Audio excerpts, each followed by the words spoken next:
Ahora vamos a hablar de otra forma de comunicar y de la que todavía no hemos hablado hasta ahora, que es la realidad virtual. Parece que ha venido para quedarse y no solo en los videojuegos, atentos, porque según Edgar Martín, CEO de New Horizon VR, es probable que en 10 años el cerebro no pueda distinguir entre el mundo real y el virtual. Con él vamos a sumergirnos en este apasionante mundo. Adelante, Edgar.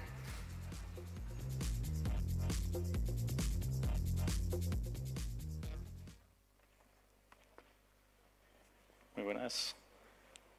A ver.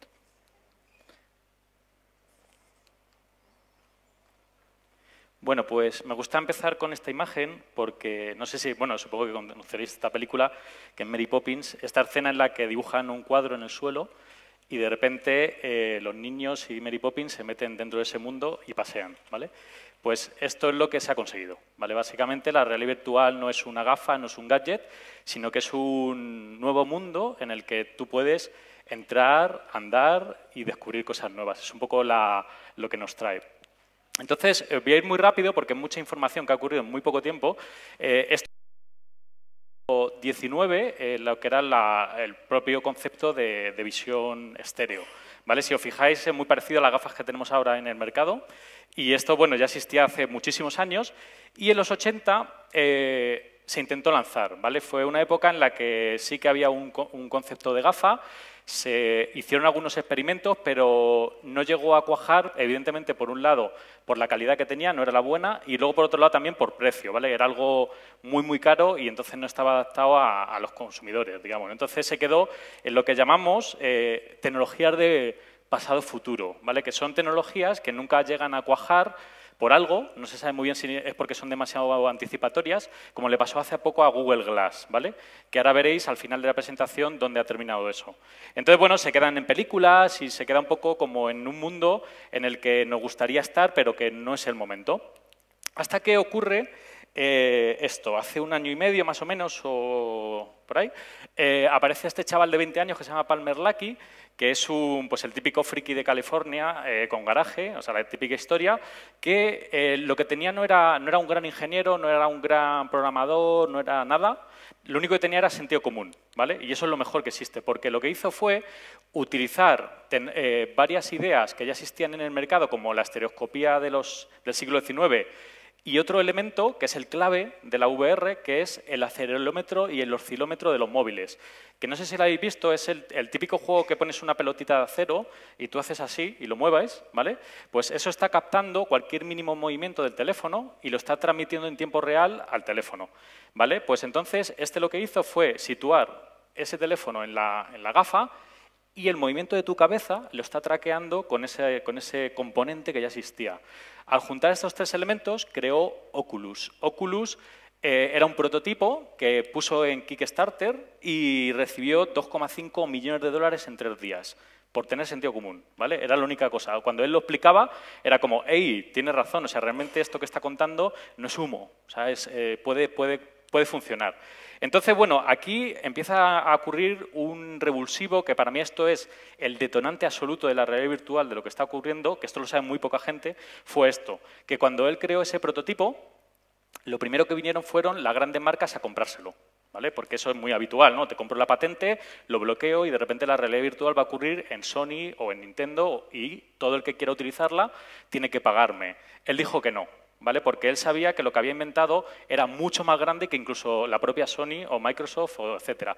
¿Por qué? Porque lo que había creado no era un gadget o una videoconsola, lo que había creado era un teletransportador a estar dentro del contenido, y eso es infinito, ¿vale? Pues el chaval con 20 años lo tenía muy, muy claro. Entonces, lo abre open source para que todo el mundo lo pueda coger de Internet, además, y ocurre la siguiente anomalía, que es que Facebook le compra por 2.000 millones de dólares. ¿Por qué se vende a Facebook y no a los otros? Porque Facebook le dijo, hey, yo te compro porque quiero ser la autopista de tu contenido, porque en esta guerra la gafa no es el hito, sino el hito es generar el contenido. porque es lo que tú vas a disfrutar. La gafa, evidentemente, hoy será una Oculus, mañana será un chip que llevaremos en algún lado, pero lo importante es el contenido, ¿no? Entonces, por eso lo compraron y Zuckerberg lo explicó muy bien, dijo que el contenido digital había evolucionado en varias etapas en todos estos años hacia atrás, que era, primero fue texto, luego pasó a ser fotos, luego pasó a ser vídeo y ahora tenemos que dar un siguiente escalón, que es el compartir experiencias. O sea, básicamente es yo como marca o yo como creador de contenido te llevo a esta realidad que yo quiero que tú vivas. Entonces, esto, bueno, este chico se nos hace rico y detona una bomba nuclear en la que los tiempos de producto se reducen al mínimo, porque era un chaval de 20 años con Facebook detrás con 2.000 millones de dólares que va a lanzar su producto al mercado en 6 meses y todas las compañías no tenían nada desarrollado, nada, absolutamente nada. Entonces invierten 3,7 billones de dólares en el último año para crear cada una su competidor, basadas todas en el estándar que había creado el chaval, que eso es alucinante. O sea, no ha habido una guerra de formatos, que eso es otra cosa muy buena. Entonces, bueno, el resultante de esto es una pirámide, que es esta, que la dibujé hace bastante tiempo, en la que hay un consumo tope de gama, que es el de arriba, en el que ya no solo visualizas en 360 grados y tienes una sensación de teletransportación, sino que añadimos un concepto que para mí es el killer absoluto, que le llamamos el room scale, que es, en esa realidad virtual, yo puedo andar un espacio de 30 metros cuadrados y mi cuerpo está dentro. Cuando pruebas eso por primera vez, con un equipo bueno como Oculus o HTC Vive, transforma todo. Todo, empresas, contenido, o sea, nosotros estamos en reuniones que le llamamos épicas, en las que de repente estamos haciendo empresas que facturan miles de millones, cambiar la estrategia de 2017 porque viene esto, ¿no? Porque lo ven y ven que es aplicable ya mismo. Entonces, bueno, el ecosistema de consumo son aplicaciones y la curiosidad de esto es que ha ocurrido en 12 meses. Nadie se ha dado cuenta, o sea, ha sido tan rápido la evolución de esta nueva tecnología, pero por una cosa muy sencilla, simplemente que no es humo, es algo que te lo pones, disfrutas, alucinas con ese impacto que tiene y entonces directamente lo quieres comprar, ¿no? Entonces, bueno, esta es la evolución a nivel facturación y venta que va a tener en los próximos años. Si os fijáis, el hardware se va suavizando hacia adelante y lo que va creciendo es el contenido. O sea, aquí va a haber cantidades ingentes de dinero metidas en este nuevo sector y está ocurriendo además mucho más deprisa de lo que están preveyendo incluso las consultoras. Y bueno, ahora vamos un poco más, algo más mundano, qué está ocurriendo mientras tanto aquí en España. En este caso os voy a contar un poco mi historia personal dentro de toda esta aventura para que veáis cómo cuando no tienes un plan, el plan es mágico, ¿no? Yo creo que siempre es cuando más te diviertes, ¿no? Entonces, bueno, aquí básicamente yo era director creativo en Twenty en aquella época, hace 1 año y pico, y, a ver, un segundito, hacia atrás, ¿podemos ir? Bueno, ahí, venga, nos quedamos ahí.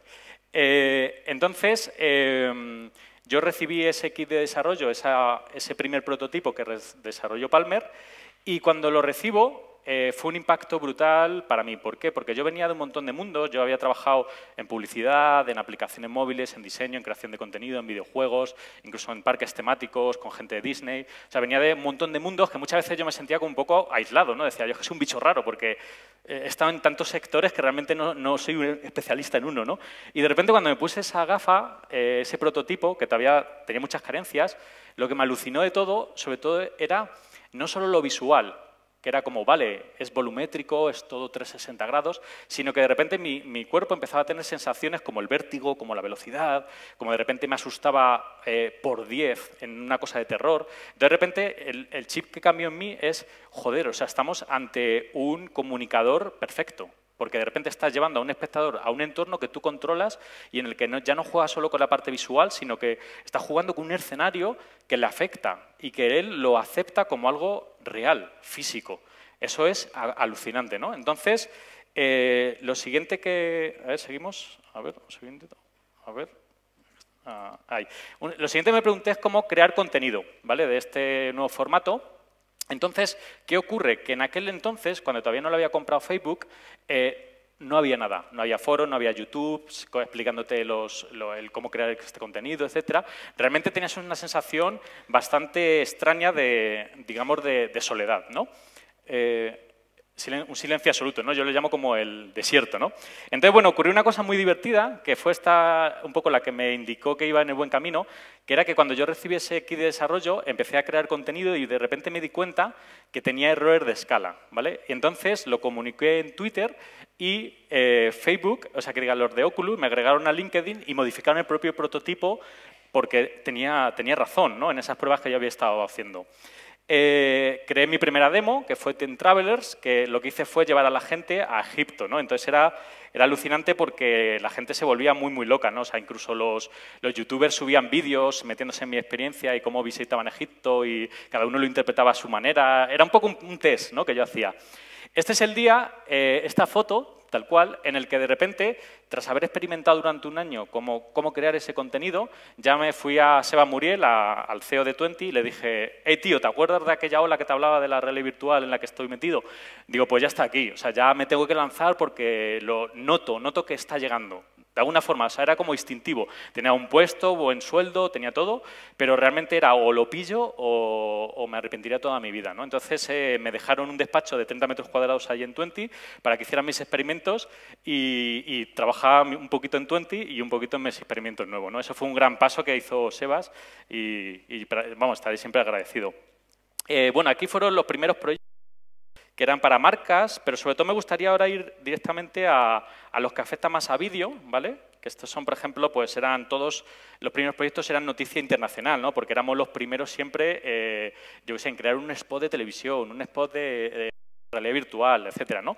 Pero me gustaría sobre todo ir a los que más afectan, que se está tratando hoy, que son lo que es el vídeo. Entonces, aquí os voy a contar uno, a ver, un segundito, seguimos para adelante. ¿Vale? Esto es un poco cuando ya empezamos a moverlo. Vale, y aquí está. Empezamos. Esto es cuando creamos la empresa, cuando ya todo esto venía. Entonces junté a varios cracks de muchos sectores, ¿no? Del sector programación, rodaje, y empezamos ya a funcionar como empresa. Entonces, uno de los primeros proyectos, que antes he hablado un poquito, y creo que va a ser de los más killer en cuanto a vídeo, es Orange. Estaba yo en un Vips por la finca y un colega mío de Orange me dice, oye, ¿estás por aquí con tu gafa? Y yo, sí, sí. Se bajó con unos cuantos jefes de Orange y les puse las gafas. Y les dije, que estáis viendo y que os gusta mucho, hemos desarrollado esto, que es el streaming en directo con una caja del Mercadona, ¿vale? De hecho, ahí la tenéis ahí. Y hemos conseguido que funcione, o sea, que nosotros estamos grabando en un lugar y de repente tú con la gafa lo estás viendo en otro lugar, ¿vale? Entonces, de repente, esos jefes de Orange en el Vips, ahí de una forma informal, me dijeron, ¿podemos lanzar esto en el Mobile World Congress? Que quedaba nada, un mes, básicamente. Y le dije, sí. Entonces, de repente, lo conseguimos. Hicimos la primera retransmisión de un canal de televisión que emitía dos tipos de contenido, rugby y un contenido local, ¿vale?, que tenían ellos. De hecho, tuvo tal repercusión que se convirtió en el titular de Orange, ¿vale?, para el Mobile World Congress, porque todo tiraba además de sus 4G+. O sea, a ellos les sirvió un poco para posicionarse también. Y todo esto lo hicimos sin planificación, todo improvisando a lo bestia, ¿no?, porque este sector todavía se está desarrollando. Ferrari fue otra aventura de las que hemos tenido millones este año. De un día escribimos un libro, que de hecho tenemos a Alfonso que está aquí, que de repente un día me llama, era un viernes creo, y me dice, tío, que hemos conseguido el proyecto de Ferrari, pero no sabemos si vamos a ir o no. Y digo, joder, pero estamos a viernes y esto es el domingo. Vale, pero algo te diré hoy. De repente era viernes, no llega la noticia, y el sábado por la mañana me llama, oye, que sí, que ha entrado Ferrari, que nos vamos a Mugello a rodar en la primera carrera de Fórmula 1 para Ferrari. Y entonces, bueno, hicimos las maletas, salimos en el último vuelo, llegamos allí derrapando, tengo por aquí alguna foto. Está ahí el equipo A que llamamos. Y bueno, llegamos allí y de repente el ingeniero, claro, cuando nos vio llegar con tropecientos cables y cámaras y inventos y tal, nos dijo, no pongo eso en un Ferrari a 400 km/h porque les matamos directamente. Entonces, ahí es cuando de repente, si tienes a la gente crack a tu alrededor, solucionas rápido. Entonces, de repente nos dimos cuenta que los Ferrari tenían 2 enganches de GoPro. Y le dijimos, ¿no será eso un enganche GoPro? Sí. Hicimos clac, clac, construimos una cámara de 180 grados y de repente la pusimos en el coche.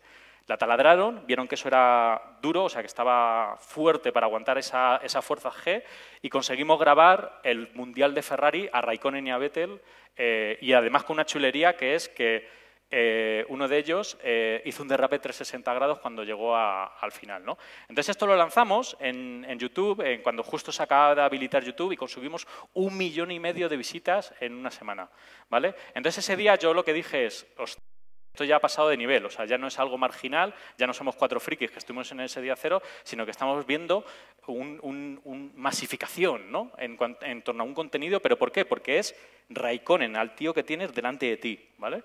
Entonces, este fue una de las piezas un poco clave también, al igual que la de Orange. Y luego me gustaría también hablar ahora, a ver, seguimos, por ejemplo, de las grandes producciones que han ido llegando después, ¿no? Ya una vez que conseguimos entregar estos tipos de proyectos y empezaron ya a tener una viralidad bastante grande, de repente pues recibíamos briefing muy locos, ¿no? Llegaba, por ejemplo, Carlos, que es el que lleva la parte digital de Iberdrola, y nos decía, queremos petarlo con el próximo vídeo que hagamos en Iberdrola. Y nosotros, ¿cómo? Dice, vamos a grabar unos molinos gigantes que hay en Inglaterra. Y claro, le decíamos, pero eso solo se puede grabar con helicópteros y eso es muy caro, no pasa nada. Entonces, de repente, producíamos, ¿no?, con helicópteros, además de la Segunda Guerra Mundial, que era de un museo, y nos íbamos ahí a Inglaterra a rodar a lo loco, y todo muy divertido porque era todo súper experimental, ¿no? Al final, un poco lo que estábamos jugando era con grandes marcas, empezando a trastear con el formato. Otro de los últimos que hemos hecho, que estamos súper orgullosos, bueno, este fue Antena 3, que rodamos el primer telediario en directo también, que lo hicimos, pero uno de los últimos que hemos hecho, que sí me gustaría hacer un poco un resumen sobre él, es Fukushima, ¿vale? Este hace 2 días se ha llevado el primer premio internacional de un contenido VR en España, ¿vale? Un premio que se llama los Lobby Awards, y nos hemos llevado el premio del público y también el premio de jurado, un plata. Eso para nosotros es un hito. Primero, porque nos la jugamos, o sea, nos fuimos allí a la zona cero de Fukushima, y eso no es tan fácil. O sea, cuando nosotros recibimos la llamada del país, además me acuerdo perfectamente que era un viernes, y me llaman y me dicen, oye, que tenemos un proyecto ahí en Japón. Y bueno, ¿cuándo vamos, no? Porque Japón mola. Y de repente, claro, cuando llegamos a la reunión era Japón, pero con Fukushima en el plato, ¿no?, digamos.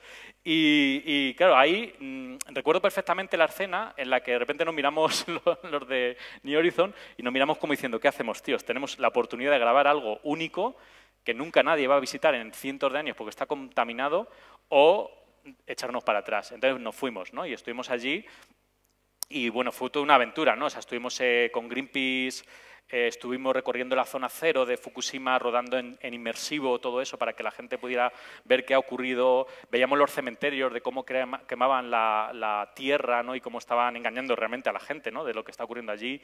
Íbamos midiendo con radiación, ¿no?, para que a nosotros no nos pasara nada, ¿no? Y la verdad es que fue increíble porque, de alguna forma, investigamos una nueva forma de narrar, que era la del periodismo inmersivo, pero ya aplicado a gran documental, ¿vale? Entonces esto para nosotros fue algo increíble, que de alguna forma nos cambió y que nos ha hecho un poco de alguna forma ver los próximos pasos. Y para terminar, sí que me gustaría haceros ver que esto que os he contado, y ha sido muy rápido, os ha ocurrido en un año, creíamos que iba a ser la superola del que viene, ¿no? O sea, como, joder, hemos pillado el filón, los clientes lo quieren, estamos creando contenido de primera calidad, nos lo estamos pasando pipa, esto es perfecto, es la ola perfecta, ¿no? Y además yo que hago surf, pues tiene mucho paralelismo con eso. Pero de repente ocurrió una cosa que la vais a empezar a ver a partir de los próximos meses, que esto lo sabe muy poca gente, que se llama Magic Leap, ¿vale? Tenemos un vídeo allí, que es el último vídeo, que se llama Magic Leap, si le podemos poner. Quiero que lo veáis y que veáis que realmente la VR, si es una ola así de grande, esto que va a venir ahora es así de grande, ¿vale? ¿Por qué? Porque estamos hablando de que ya no solamente te vas a un mundo paralelo, digamos, cerrado, ¿no?, en el que yo de repente estoy en Egipto o donde sea, sino lo que ha conseguido Magic Leap básicamente es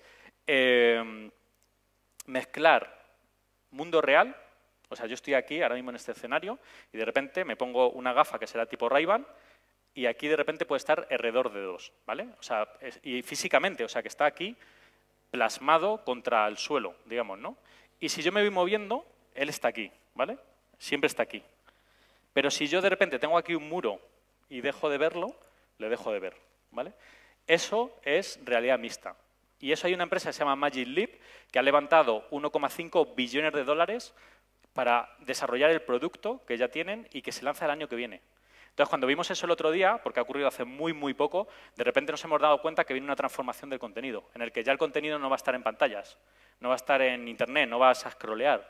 El contenido va a estar o a tu alrededor en realidad virtual, en un mundo opaco, o mezclado con la vida real como Magic Leap. No sé si podemos poner ese vídeo. Might I have a word with you, please? Esto es tu salón, ¿vale? Imaginaos vuestro salón que de repente habéis cargado el programa de Star Wars y no es una animación, es que están programados para reaccionar contigo. Entonces están en tu casa y están posicionados perfectamente y mirad cómo se posiciona detrás de la pantalla y muestra el espacio.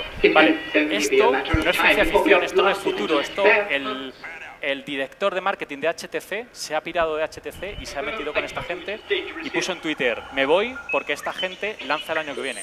Esto no está lejos ya del producto comercial. Y esto, evidentemente, transforma el mundo. Estamos hablando de hologramas en tu vida real, ¿no? Entonces, las posibilidades son infinitas. Entonces, un poco como conclusión es eso. Lo que os quería comentar es que la VR es increíble, es un formato muy válido y está abriendo muchísimos campos. Este es el remate, ¿vale? Entonces, a partir de ahí, lo que pueda venir a partir de ahora es infinito, ¿no? Entonces, os animo un poco a que lo investiguéis y que os metáis en esta ola.